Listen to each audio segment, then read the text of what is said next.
En hiver, beaucoup de personnes pensent aller moins bien. Et ça, c'est un vrai phénomène puisque en France, une personne sur 10 ressentirait des symptômes de blues hivernal et 5% souffriraient d'une véritable dépression saisonnière. Et en fait, cela, c'est dû au manque de lumière solaire, forcément, puisque on est en période hivernale ou en période automnale, et ça va être le principal déclencheur. Également, ça va affecter nos hormones de bonheur, comme la sérotonine, mais aussi et encore plus souvent notre hormone du sommeil qui est la mélatonine. Avant qu'on plonge dans le vif du sujet, hello les amours! Bienvenue dans ce premier épisode Feel Boost. Pour toutes les personnes qui ne savent pas ce qu'est les Feel Boost, eh bien, les Feel Boost, c'est le format de podcast qui vous permet d'avoir un épisode par jour de feel positif pendant la période, du coup, estivale et la période, maintenant, hivernale. Donc, pour ceux qui n'ont pas écouté les Feel Boost d'été, c'était en 2025 où j'avais sorti un épisode de podcast par jour pendant toute la période d'Auguste. Donc vous avez toute la playlist des Feel Boost qui est disponible sur YouTube, mais également sur toutes les plateformes d'écoute. Et les Feel Boost sont en vidéo. Donc du coup, ce sont des épisodes entre 5 et 15 minutes par jour que vous avez pour vous donner un petit coup de boost, mais également un coup de boost à mes écoutes. Donc cette année, on fait également l'édition d'hiver. J'ai décidé de faire également l'édition d'hiver puisque en fait ça a été un succès du coup pour l'édition donc estivale. Donc je me suis dit je vais faire hiver et été et on verra ce que ça donne. Donc dans ce premier épisode, je vous parle d'hibernation émotionnelle.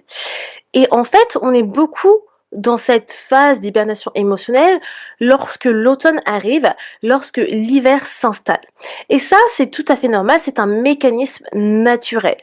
Quand la lumière baisse, quand le froid s'installe, notre système nerveux, il va chercher la sécurité. Il va ralentir. Pourquoi? Parce qu'en fait, il souhaite économiser de l'énergie et il va nous pousser à l'intérieur, que ce soit physiquement qu'émotionnellement. Alors qu'en été, comme vous pouvez le voir, on est beaucoup plus poussé vers l'extérieur, à vouloir sortir, on est beaucoup plus bavard, beaucoup plus fun, beaucoup plus dans la rigolade, alors qu'en hiver, il n'y a rien de tout ça. On va avoir deux écoles. On va avoir les personnes qui adorent la période hivernale et la période automnale. Donc du coup, on va dire qu'ils sont exclus de ce symptôme d'hibernation émotionnelle. Et on va avoir les personnes comme moi qui ont avoir ce syndrome d'hibernation émotionnelle. Pourquoi? Parce que du coup, c'est des périodes où on va se replier vers nous-mêmes, mais il faut pas du tout culpabiliser pour cela, puisque comme je l'ai dit, c'est un mécanisme naturel et une personne sur 10 en France est touchée par ce syndrome de ce qu'on appelle blues. Donc en fait, le problème ici de ce syndrome d'hibernation émotionnelle, il va commencer lorsque vous allez interpréter en fait ce repli intérieur comme un échec. Alors qu'en fait, c'est pas du tout un échec puisque c'est naturel. Vous allez vous dire des choses comme oh oui, mais je devrais voir plus de monde en fait. Oh, je devrais être beaucoup plus motivée. Oh, je devrais être beaucoup plus productive. Ou je sais pas, je devrais pas rester autant chez moi. En fait, le fait est que vous vous dites je devrais, ça vous crée une culpabilité qui est inutile parce que non, il n'y a pas je devrais. Surtout en cette période automnale et hivernale. C'est tout à fait normal que vous ressentez ça. Moi-même, si vous écoutez le podcast Feel Positif depuis un moment, vous savez que je suis quelqu'un de très positif, qui cultive un mindset positif, qui cultive la pensée positive. Et c'est pas pour autant que voilà, en hiver, je suis extrêmement en joie. La période hivernale, c'est vraiment pour moi une période de repli que j'ai appris à accepter. Il y a une période de ma vie où j'appréhendais énormément l'automne et l'hiver. Pourquoi? Bon, ça c'est un autre sujet, mais je vais la faire court parce que en fait, pendant certaines années, en novembre, c'était vraiment un mois où octobre-novembre où j'avais eu que des merdes et du coup j'appréhendais du coup l'hiver et l'automne. C'est vraiment comme le Grinch. On pense souvent que le Grinch, il n'aime pas Noël. Mais le Grinch, c'est pas Noël qu'il n'aime pas, c'est les gens. Pourquoi? Parce que, en fait, avant Noël, avant la période de Noël, avant que, ça soit le 25 décembre, il lui est arrivé quelque chose de dramatique où en fait il se faisait harceler. Et c'est pour ça qu'il dit je n'aime pas Noël parce que c'est arrivé avant la période de Noël. Alors qu'en fait non, c'est pas Noël qu'il n'aime pas, c'est simplement les gens qui l'ont traumatisé. Et ben c'était un peu pareil pour moi. J'avais associé la période hivernale, automnale, à en fait les merdouilles qui m'étaient arrivées en octobre, novembre, qui apparaît pendant la période hivernale. Si ça fait sens pour vous. Bref, je m'égare un peu. Tout ça pour dire que ça, c'était une des raisons pour laquelle je n'aimais pas forcément l'hiver et l'automne. Ensuite, j'ai dû en fait un peu déconstruire toutes ces croyances que j'avais et essayer de pouvoir mettre de la positivité dans le négatif que j'avais auparavant.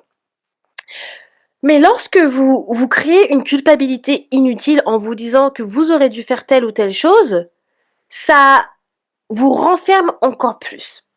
Et en fait, ce syndrome d'hibernation émotionnelle, c'est vraiment quand vous allez vous replier sans comprendre pourquoi, lorsque vous allez éviter certaines interactions avec les gens, vous allez aussi beaucoup moins parler et vous allez vous protéger émotionnellement et physiquement parlant. Mais pour moi, c'est pas forcément du négatif. Parce que c'est vraiment associé à cette période-là, hivernale et automnale. Je vous donne un exemple avec moi-même. Donc, au-delà de ce que je viens de vous expliquer par rapport à ce que j'aimais pas octobre et novembre, et que j'ai appris à vivre avec, et je vais vous donner justement des tips comment sortir de cette hibernation émotionnelle. L'hiver, l'automne, j'aime moins parce que, d'une, il fait froid. Moi, je suis pas quelqu'un du froid. J'aime beaucoup le chaud. Hein. Clairement, je suis caribéenne. Faut pas me donner du froid. J'ai des allergies. J'ai le nez qui coule toute l'année et encore plus en hiver. J'aime pas avoir les oreilles froides. J'aime pas avoir la bouche sec, les lèvres froides. J'aime pas avoir le nez froid. Enfin, non, c'est pas du tout mon délire l'hiver. Ma peau, elle est encore beaucoup plus grisaillée. Si vous êtes noir, vous savez de quoi je parle, avoir la grisaille. Franchement, c'est pas du tout mon délire l'hiver. C'est joli, la neige, tout ça, mais en fait, non, je n'aime pas du tout les arbres, il n'y a pas de feuilles. C'est pas forcément une saison que je kiffe. Je suis plutôt quelqu'un du printemps, quelqu'un de l'été. Mais pourtant, c'est pas pour autant que je n'accepte pas ces saisons-là. Parce qu'en fait, il faut accepter ces saisons puisqu'on n'a pas le contrôle là-dessus et c'est simplement le cycle de la vie aussi. Il y aura toujours un hiver, il y aura toujours un été, il y aura toujours un printemps, il y aura toujours un automne. Donc il n'y a rien que l'on puisse faire là-dessus. Donc j'ai appris à vivre avec. Et une des manières que j'ai appris à vivre avec, c'est aussi de savoir qu'est-ce qui me fait du bien en hiver. Et vu que je fais partie des personnes qui sont qui ont ce syndrome d'hibernation émotionnelle, je vais vous donner en fait ces tips, comment j'ai réussi à m'en sortir sans me brusquer en fait. Donc en fait, une des premières choses, comme je vous le disais, c'est d'accepter ces saisons-là. C'est-à-dire que de se dire, il y aura toujours ces saisons, il n'y a rien que je puisse faire. Mais par contre, pendant ces saisons où je me sens pas bien, c'est de trouver ces micro-sources de joie dans ces saisons-là. Donc c'est-à-dire, peut-être qu'en été, vous êtes beaucoup plus poussé vers l'extérieur. Et tout le monde est un peu plus poussé vers l'extérieur parce qu'il y a beaucoup plus de choses à faire, forcément dehors. Eh bien, il y a beaucoup plus de soleil. On peut aller à la piscine, on peut aller à la plage, on peut voir beaucoup plus de monde, on peut aller en terrasse. Enfin, bref, tout le monde a beaucoup plus d'activités à faire en hiver. Alors là que en hiver, en été. Alors qu'en hiver, c'est différent. Il y a moins de choses à faire. Les gens, ils vont avoir beaucoup plus d'ennuis.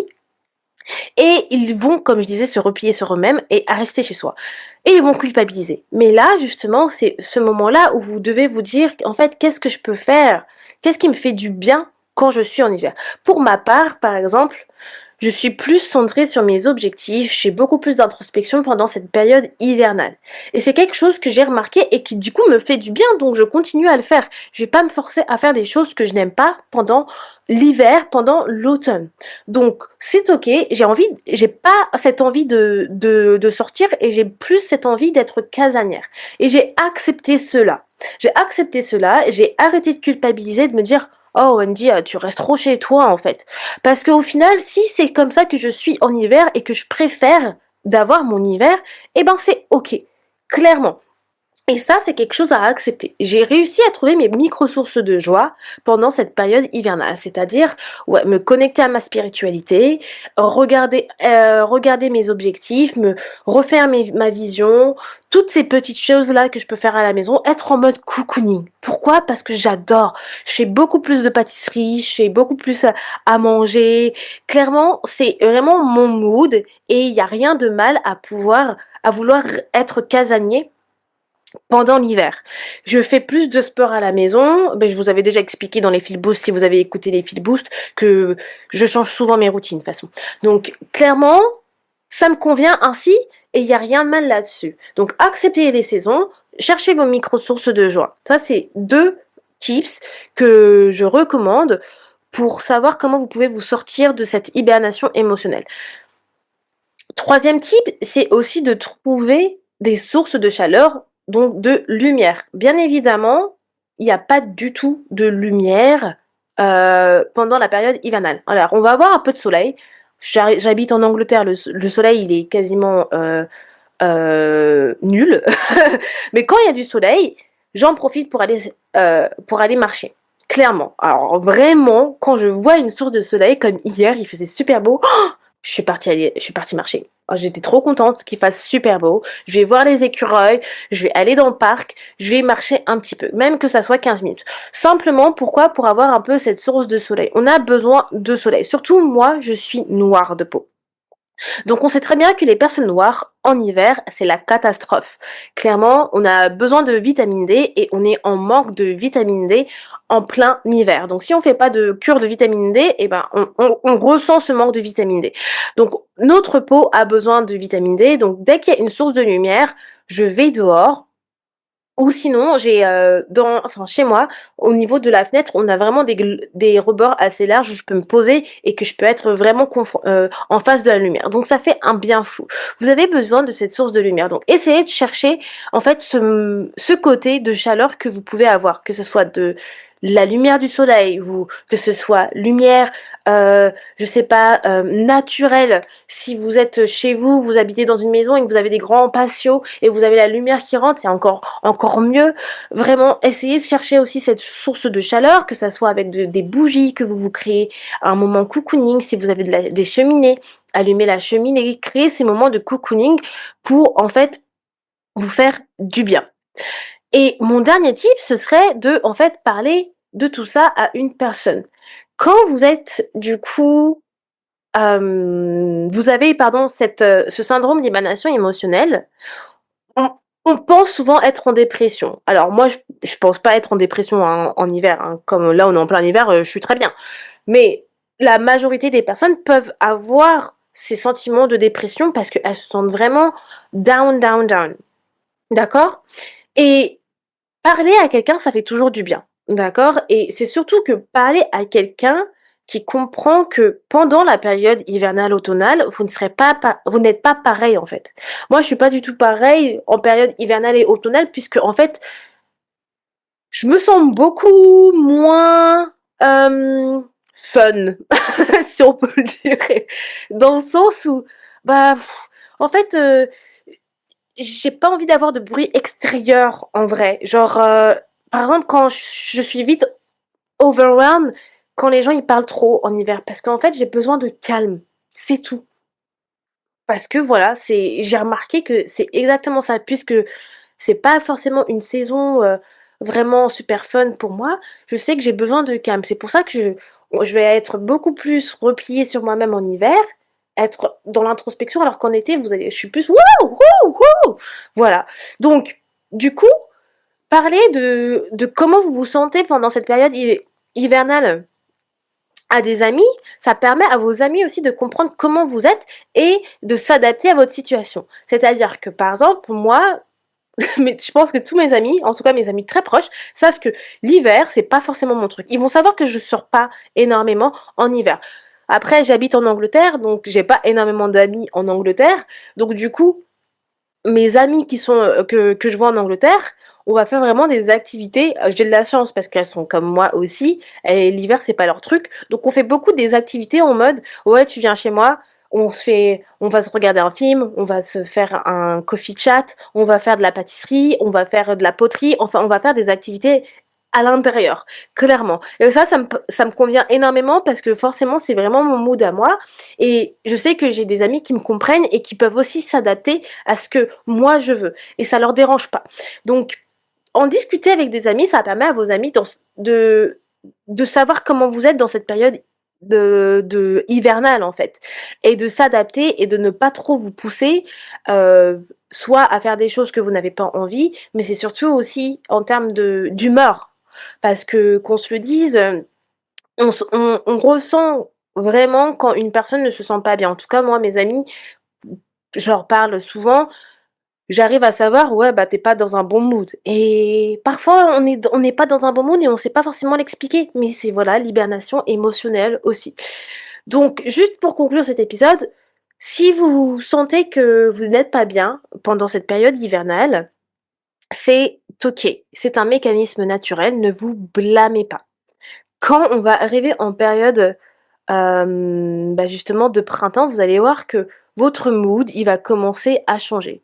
Et encore une fois, ne vous forcez pas à être positive. Vous savez que moi, par exemple, je suis quelqu'un qui cultive énormément la pensée positive et j'ai souvent des moments de down. Ça fait pas de vous une personne moins positive d'être dans cette période d'hibernation émotionnelle.